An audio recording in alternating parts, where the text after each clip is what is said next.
Hey y'all, welcome to another episode of Barbershop Love Stories, a safe space to hear the stories of men and get their thoughts on love, dating, relationship, all the things.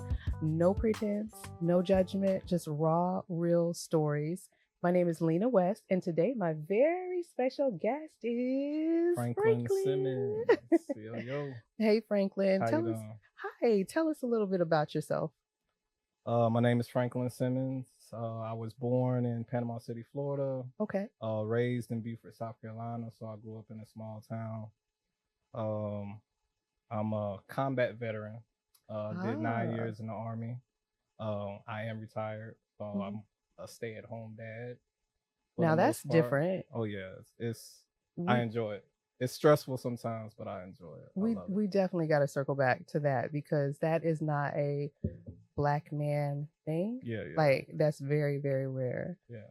So, well, um, tell me about you growing up and your thoughts and feelings about marriage and what you saw growing up when it came to marriage. I saw moments where my parents, loved each other. They did things together. They laughed, uh, but also come from a home where I saw domestic violence. Wow. On both Uh, sides? one side, What's- one side. Um, I was also a kid that didn't grow up with his biological mother.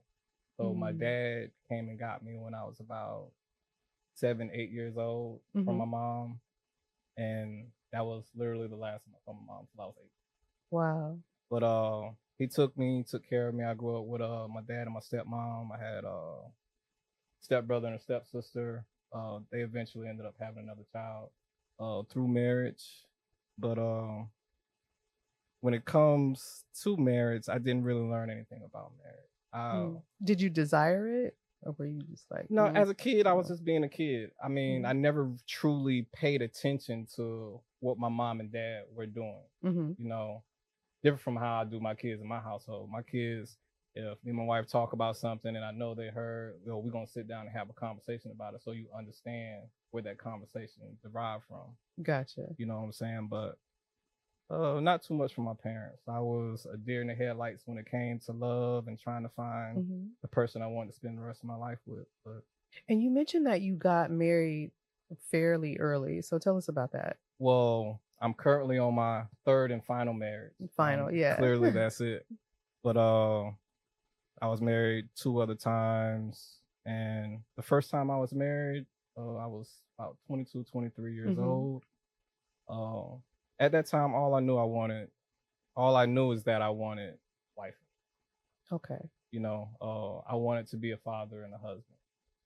But Does that mean that you had an image in your head of like this is the life that I want? Let me just put somebody in that space, or did you happen to find somebody that you really really liked and you decided like I want to do that? I found someone I liked, but at the time in my life, I didn't know what I really needed. I knew what I wanted, but going through life and experiencing things, at some point I came to the realization that it's not too much about what I want, it's about what I need. Hmm. And when I met my wife, initially she gave me exactly what I needed. Like a lot of us don't get conversations about, when you go on a date with someone, what questions you're supposed to ask or what you're supposed to talk about. Right. I didn't know, but my wife came in hot with questions. And even though I wasn't used to it, I loved it because it was like, I'm not really a talker. I'm more of a listener. I like to listen, get the whole picture of things, and try my best to give good advice. But and she asked me that. She was like, "You like to talk?" I was like, "No, I don't like to talk, but I'll listen." She was cool with that because she's a talker, and she just asked me a bunch of questions, all the questions that should be asked. Do you love kids? How do you feel about marriage? Do you want more kids? And I was honest. I mean, in my eyes, I'm an open book to anybody.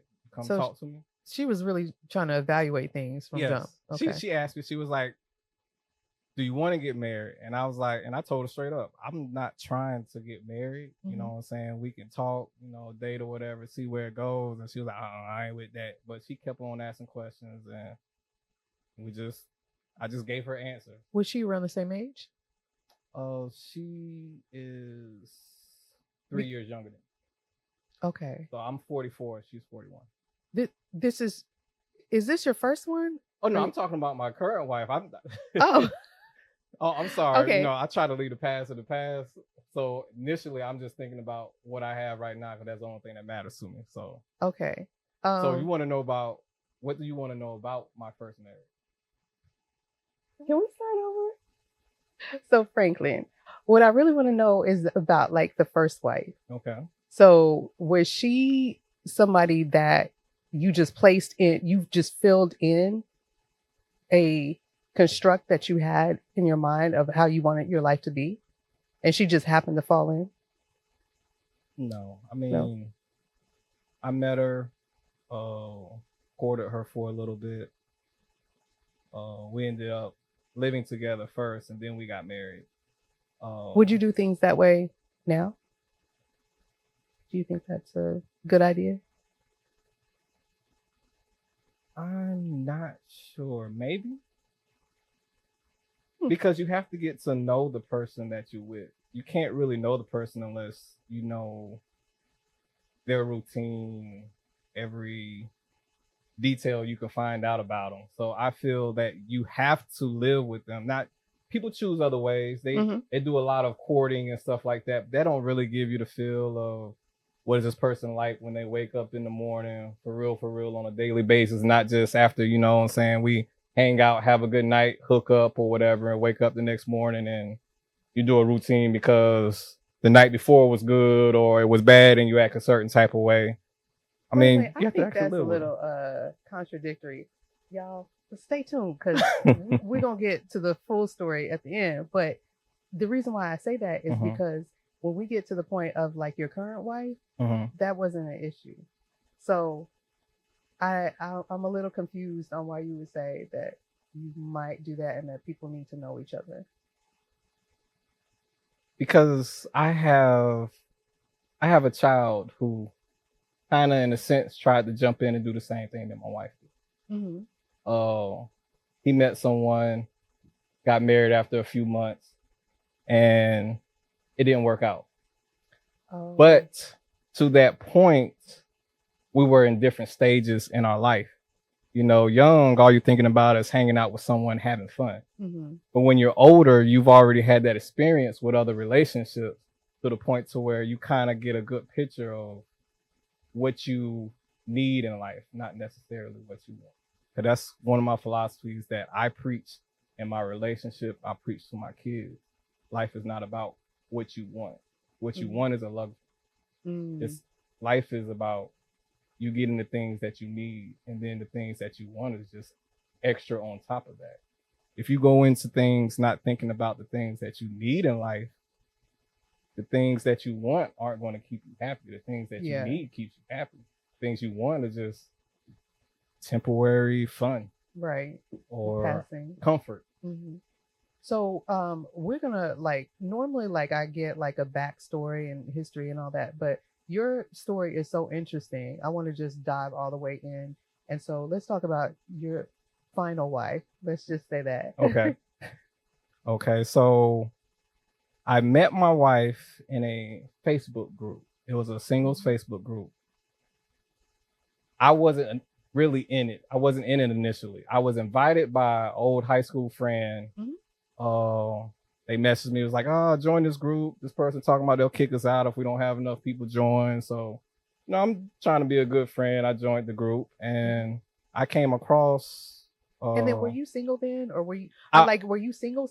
Yes, I was single. I was a few months divorced from my second marriage. Okay. So I was completely single. Was I out there, talking to a few people?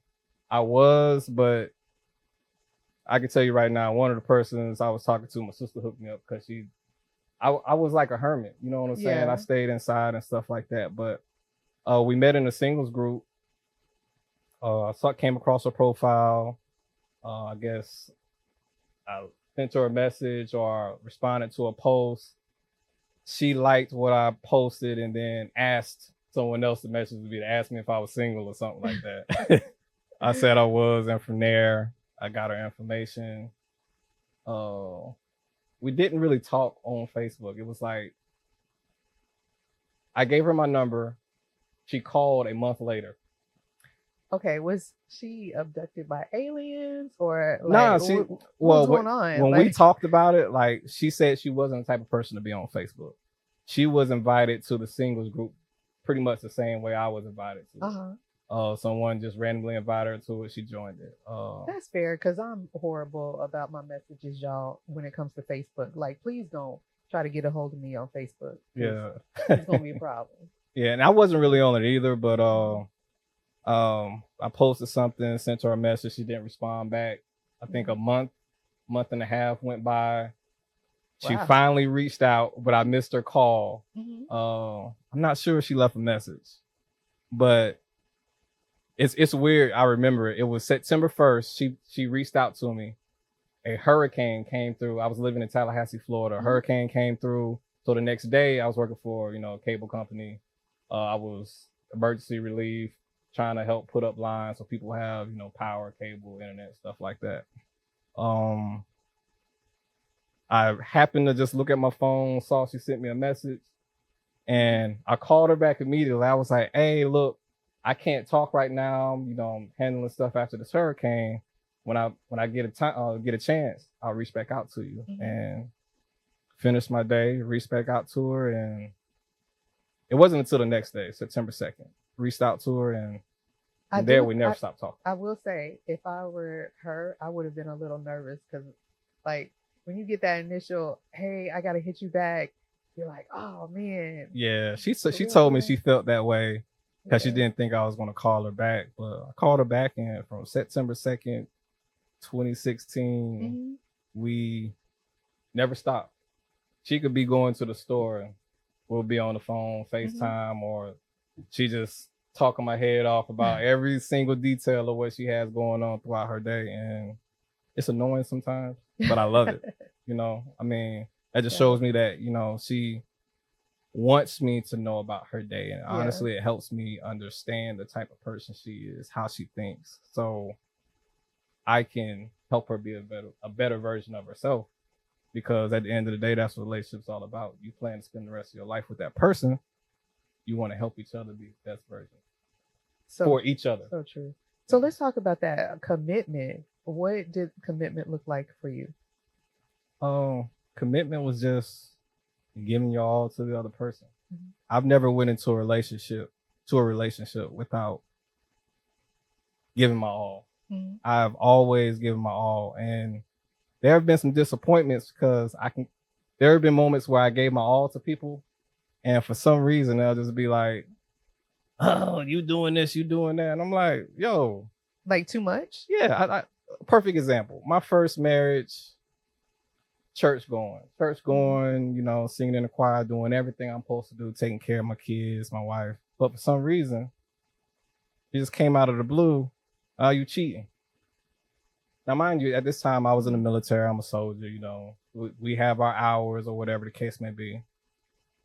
And it just hit me like, I'm doing everything that I feel I should be doing according to the religion I was practicing at the time. And this person is telling me that I'm not a good person. That did not feel good. Wow. Almost as if like you could just never do enough. Like it was just never going to be enough. Yeah. And honestly, that's almost in every relationship, because a lot of relationships lack communication.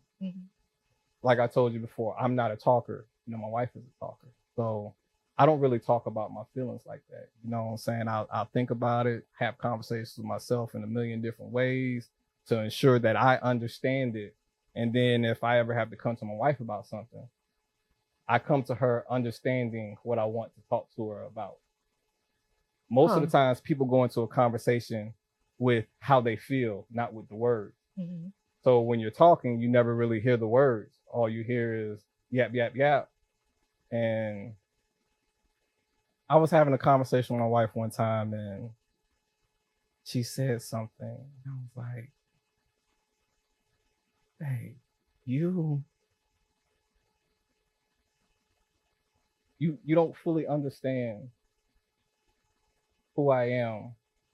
And then I realized she didn't understand who I was because I never really allowed her to see that. Told her. I never really, I guess you could say I never really opened up on that level for her to understand me. Yeah.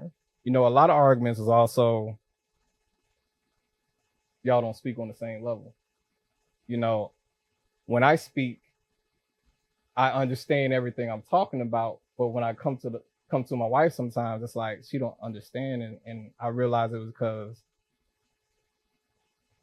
the language. I'm not talking in a way that she understands because we don't communicate exactly the same. But I mean, I've told her all the time in conversations, you know, I understand what you're saying, but look at this perspective. This is my perspective. And when I say it like that, she finally gets, you know, this is where I'm coming from. I'm not agreeing or disagreeing with you because most times when you're talking to someone, they spend more time trying to make you be on their side instead of just giving their side and just letting the person, you know, figure it out. Yeah, figure it out, make a decision, whatever the case may be. But I know I'm kind of off track. So, well, what I want to know is like how long from the point that you knew, okay, this is something special, to you saying, I want you to be, you know, my forever? After a week of speaking to each other, I told her I loved her. And she said, she said, no, she said, I love you back too. Really? And she pretty much said that she wanted to say it, but she just didn't want to put herself out there. Listen, type in the comments if y'all have ever felt like that. If you've ever met somebody and after a short amount of time, you're like, yeah, this is it. Yeah. But after a week, I told her I loved her, that she loved me too. But back to the talking. When we were talking during the first few weeks of our relationship, she really got to know me just by asking questions. You know, I'm not the type of person that be out there just putting all my business out there. But if you're asked a direct question, you're going to answer. Oh yeah, absolutely. The no filter. I give it to you how it is. A lot of people don't like it, but it is what it is. But she asked questions that no other woman has ever asked me. And then I was going through a time, you know, I didn't see my older kids as much as I wanted to because I was always working. You know what I'm saying? And you know, working, paying child support, this and that, trying to live, trying to have a life for yourself. I mean, at times it can be kind of hard. And I told her, I was like, you know, I haven't seen my kids in probably like 3-4 years or whatever. Really? Yeah. Wow. And no hesitation, a week later, she called me and said, I bought a ticket for you to go see your kids. And my kids, at the time I was in Florida, my older kids live in Washington State. So she bought a ticket and she told me, and I was like, well, if I'm going, you going with me. And this was before I even proposed to her. This was like 2 weeks in. She bought a ticket for me to see my family. Then she bought herself a ticket. She invited me to come to Atlanta for a wedding. And on my way, this was a month and a half in from us initially talking.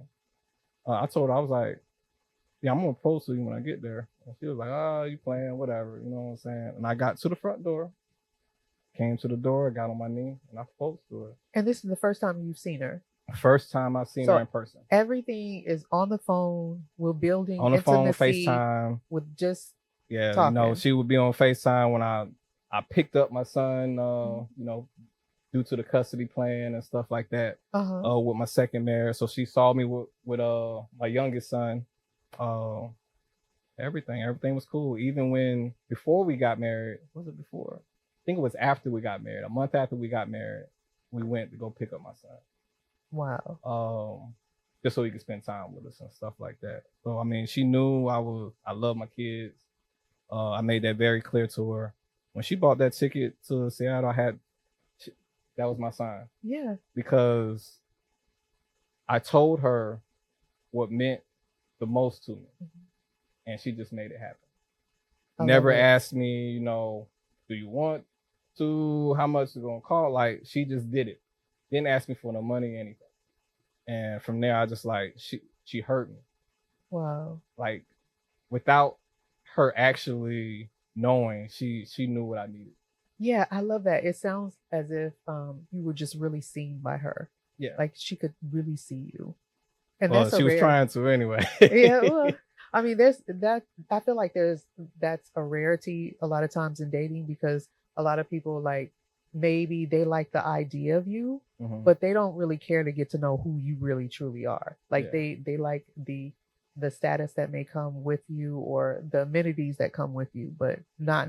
Sometimes people just will date you and they don't even like you. Yeah. I mean, some people are just cool with the idea of just being in a relationship. They don't fully understand what it takes to have a relationship that functions in a positive way. Right. But yeah, so a month and a half in, I proposed to her. October 14th, 2016. 13 when I proposed to her. Not even a month after that, November 5th, we went to the courthouse and got married. Wow. We had all our sons with us. They were there. We just stood there and got married. So you moved from, you said Florida to Atlanta. Florida to Atlanta. Wow. Was that an easy transition? For me, yes. Like I said, I'm a hermit. I'm a homebody. But when I was living, like, I had an apartment. The only thing that was in my apartment was mattress, TV, and a weight bench. Okay. And it was like that because I always knew that this wasn't you were just passing going through to be my situation. You know what I'm saying? This is not it. Yeah. So why invest all of those things into something that I know is not it? I'm not meant to be in a 1-bedroom apartment by myself. You know what I'm saying? I kind of always knew that I was a family man. Yeah. And even though I had mistakes in the past, I just fully didn't understand how I was going to get that because I wasn't taught. So let's talk about the family man part. Going back to the whole stay-at-home dad thing, which I think it is a wonderful thing for parents to stay home. I do think it's a rarity for the man to stay at home. And so tell us a little bit about like the challenges with that and then the pros about that. It's not really challenges at the end of the day. I love my family. I always love being around them. Like I said before, it can be stressful at times, but I get to actually be involved in every aspect of what my kids are involved in. That's what most important to me. It also helps that the fact that my wife is working from home now.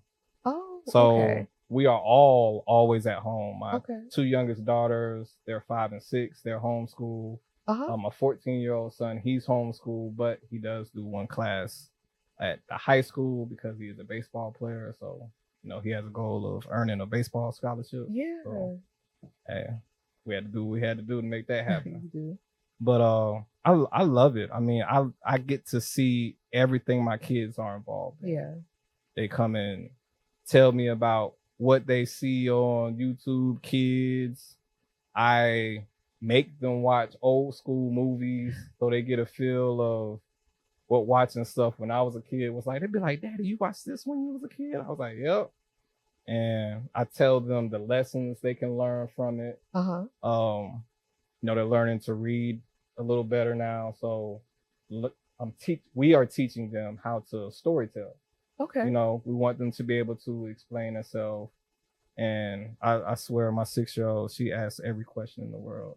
I'll be talking to her like a regular person. If you're doing this, this, and this, and that. Okay, but Daddy, what does this word mean? What does that word mean to use? And I'll be like, okay, I got to explain that. So I got to break it down. I love it, even though sometimes it'd be a little irritating because, they have so many questions. Yeah. And it's like, you can't answer every question they have. So they've gotten to a point to where they'll make videos and they'll send it to me, and they're like, oh, what is this? So they're creative. Yeah, very, very, very creative. I love it. So I mean, we create a household we're strict. I'm hard on them because, you know, I've been in the world. I've seen a lot of things that most people can only see in movies. But I'm hard on them because I know what's out there in the world. Yeah.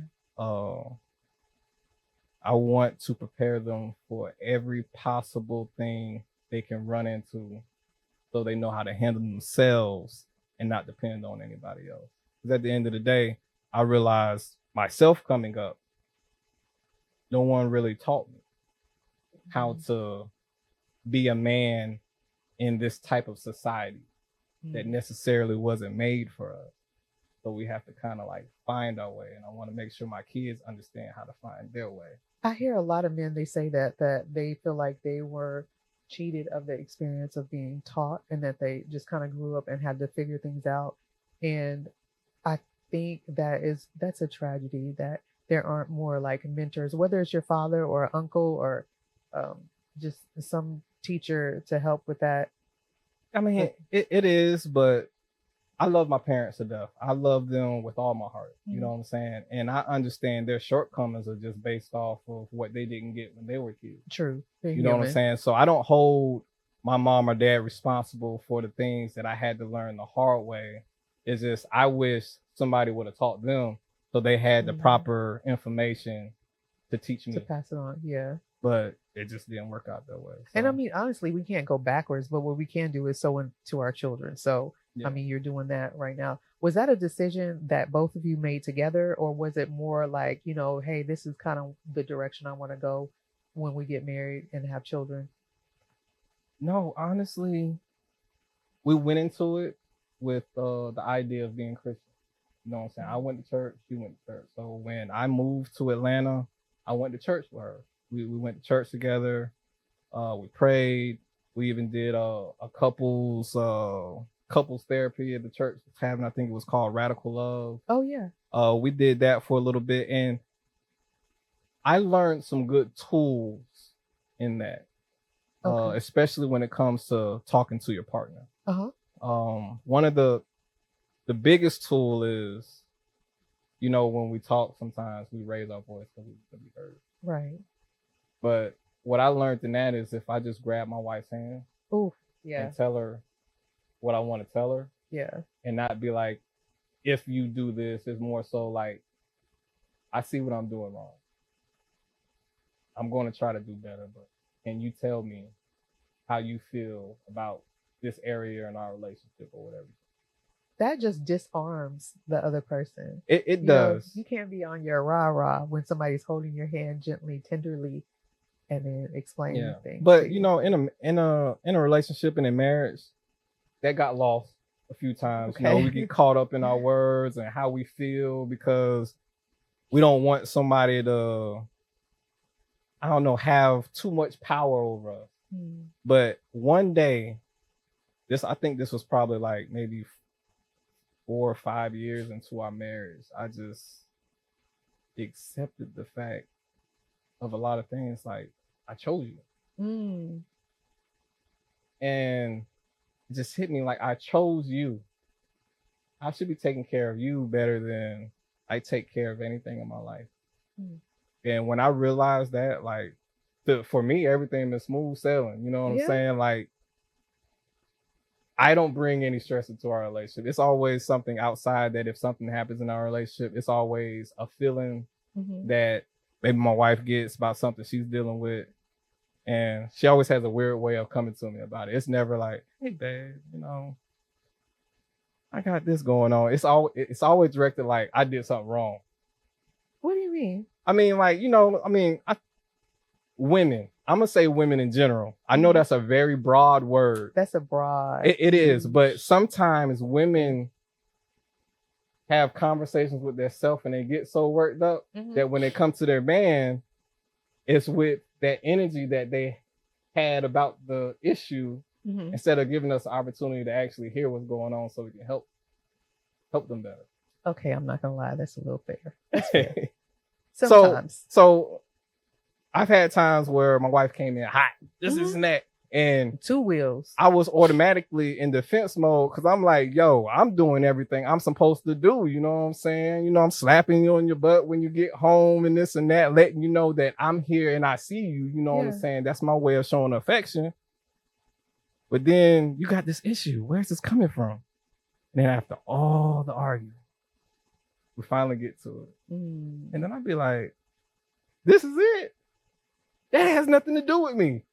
You got me worked up, like, you know what I'm saying? I did something wrong, but then it's something to do with something else. And I could have gave you some regular advice and be like, ain't nothing to worry about. You know what I'm saying? So it's all about learning how to talk to your partner, learn how they communicate. And one of my biggest things is no such thing as a perfect relationship.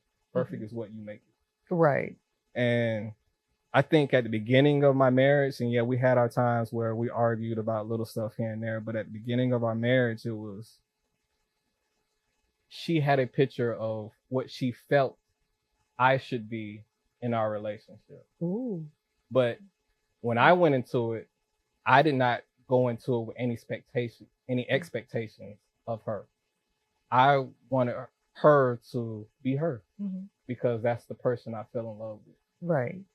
And even though some of the things were irritating, I let her know, be like, that, you know, I get it, how you talk. For the perfect example, when she tells stories, she gives you every detail. You know, I was walking in the store, and let me tell you, the tiles on the floor were like this color or whatever. And when you walked on the floor, it looked like this. And then I saw this person and this shelf. Like, she'll give you a detail like you're actually there. And I'm the type of person where I don't need all of that. You can give me bits and pieces and I get a good picture of it, and moving on. Yeah, we're good. Yeah. And I think most men are like that because we're literal. We think literally. Yeah. You know what I'm saying? We think about all the aspects of a situation that affects it, and we figure out the best way to move through it depending on the situation. And I just realized women are just emotionally erratic. It's all about emotions, and I get it. But I mean, what's your choice? I mean, you got another option? Nah, there is no other option. Yeah, you know what I'm saying? But I had to get used to it. Sometimes I'd be like, "Hey, babe, I don't need to hear all that, you know, this and that." And then I realized, let's let her talk. Let her get it all out.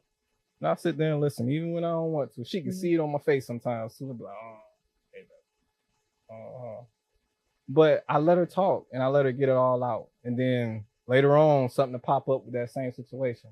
She gave me the picture. You know, she don't have to sit there and explain it to me because she gave it to me when I allowed her to talk. Right. Sometimes we don't allow each other to talk. And then when we actually need that information, we don't have that information because we chose not to listen to our partner. So, I mean, everything comes down to communication. I think that's one of the things that I've learned with this podcast is that if women would realize who and how men really are, it would make for a better relationship. And if men realize who women are, it would make for better relationships. Rather than like the picture, because I feel like when I was younger, there was a picture I had of who men were, and the reality did not match. And so then I was disappointed rather than going into it, like you said, you know, you just be you, and then we'll go from there. Yeah. And that's what we just realized. And we take that path with our raising our kids as well. It's like, we get it, they need structure. You know what I'm saying? And the only structure in my house is, well, it's stages. You know, my girls are 5 and 6. The oldest one in the house now is 14. And we're strict on get up, make your bed. You're not getting in the bed for the rest of the day. You're up. Okay. And learn. We'll give you plenty of time to do what you want to do so you can find out what you like, what you want to do. My 5 and 6-year-old can freehand almost anything when it comes to drawing. Anything.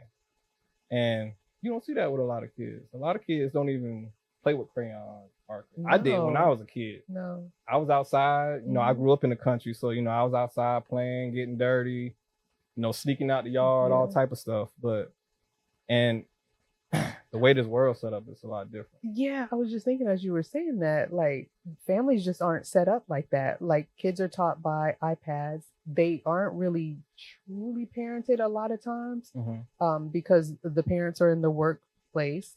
And so, babysitting is not parenting. Yeah. So a lot of kids aren't parented. So they wouldn't have that nourishment to like really develop certain skills of who they are, like the creativity, so that comes down to, in my opinion, family, community. You know what I'm saying? I grew up in a small town with my family. So if my mom or dad had to go to work, I was at my uncle or auntie house or playing with my cousins, doing stuff like that. I was always around family, and we just played with each other and was just doing family stuff. I mean, in the modern age, I kind of say it's slave mentality. We think we have to go somewhere else to be great. What do you mean? Family moves around a lot. And yeah, we could say it's for job opportunities and stuff like that. But even when you leave home, come back home, be with family. And that concept is lost. Or a lot of people haven't experienced that concept because they never grew up around family. Yeah. With my kids, they don't go to friends' houses that night. If they're going to spend a night somewhere, they're going to be with family. Yeah. Because to me, family is like the only thing that can't be replaced. You know what I'm saying? You come from the same bloodline. You should be trying to do something with that. People don't do something with that because they just not taught, or they're just stuck in ways that they made up because they feel that's the best way. Yeah. The whole family dynamic has really changed. I was talking to a client earlier this week, and we were talking about like some people growing up, they had auntie so-and-so or uncle so-and-so. Well, nowadays, nobody gets married. So if everybody has a baby daddy or a baby mama, whatever, you don't grow up with uncle so-and-so or auntie so-and-so. That whole family dynamic is just like scattered and chaotically sprinkled around, basically. Yeah, that's because we're not taught. And I remember you did ask me at the very beginning about now it just slipped my mind. You asked me something. We'll come back to it. We'll come back to it. That's fine. But, yeah. Well, I mean, everybody, we can't change too much, but we do have control over the choices that we make. So that's why I'm very, very, very much pro marriage. My children are pretty much pro marriage, although none of them are married except for my bonus baby. And but yeah. So. Oh yeah, I know what it was. You just brought it up. You asked me why did I get married when I was 22. Like, what advice would I give my younger self with the knowledge I have now? And don't get married till you're about 35, 40. Really? Yeah. Because a lot of relationships get lost in a person's journey in pursuit of something. We are trying to teach our kids now that they should be more career driven, focus on the things that they want to get, that they need. Like, my parents never taught me the importance of having land, stuff like that. We're teaching our kids, work hard so you can get to a point so when you retire, you're not spending all of your money, or you already have yourself set. You can buy land somewhere and sit on that land for 10 years or 10, 20 years or whatever the case may be, and then build on it. And that's some of the advice I would give myself.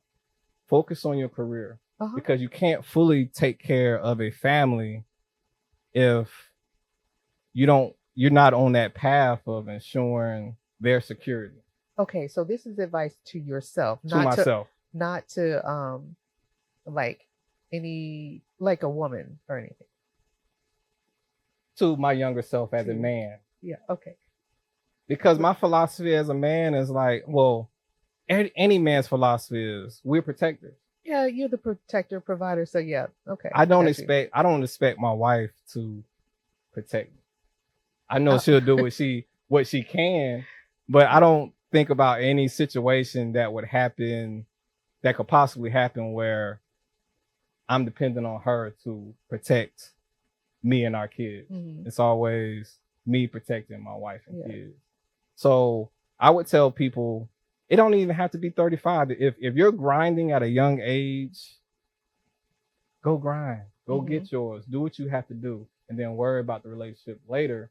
Because half of the time, most of the women that you try to get involved with don't even know what they want. Listen, what they want to be. I keep telling my younger clients that they're not fully baked yet. So you shouldn't be out here trying to commit, really, and they're not fully formed, because you don't know exactly what's, when the cake rises, you're not sure what you're gonna exactly get anyways. At times. I mean, it's a journey. I mean, it is a journey. And there are some people that get married really, really young, and it definitely works. Yeah. But I don't think for the great mass majority. I haven't seen a lot of young relationships work out. I mean, I guess if you have, the idea of God being number one in your marriage, and both of y'all are pursuing that at the same time at a young age, and you don't have outside stuff that can mess up what's going on in y'all life, yeah, by all means, do it. Yeah, it can be done. But when you have a lot of, people say baggage, I came into this marriage with 4 biological kids. People would look at that as baggage, baby mama drama, all this and that. She never really looked at it. She took it head on. Yeah. I get my son, she right there with me. Yeah, we dealt with some baby mama drama. But of course I warned her not to get involved. But she wanted to be superwoman, be there for a man. Yeah. And she got a little taste of it. And then she realized, you know what, I need to listen to you. I'll back off. And that's a hard part of relationship, to a relationship, as well as allowing your partner to deal with things that you really shouldn't be involved in. And all that's a journey. So marriage, it's about what you bring into it, what you're dealing with. It's always a journey. I mean, I know with me, I always say I had to be 2-3 different people, at least 3 different people. I came into this world kindest, most gullible male you could meet. Yeah. You know what I'm saying? Went into relationships, been scammed, used, all type of stuff. And being in the military is also different because, I went to Iraq 3 times. Wow. So I had to be a different person when I was in the military compared to what I was before I was in the military. And then when I got out of the military, it was like I had to reprogram myself to be in this civilization, because being in the military is a whole nother world. People don't fully understand that. People be like, thank you for your service.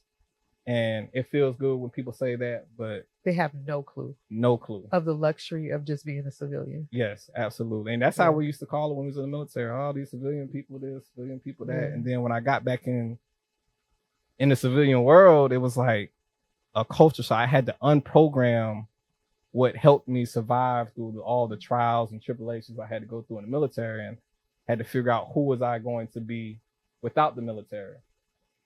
And that was a journey. And she met me after my second marriage. My wife met me after my second marriage on that journey. And it was hard too, because even though she fell in love with fun, caring person, because I wanted to give my love to someone, once we got there, I was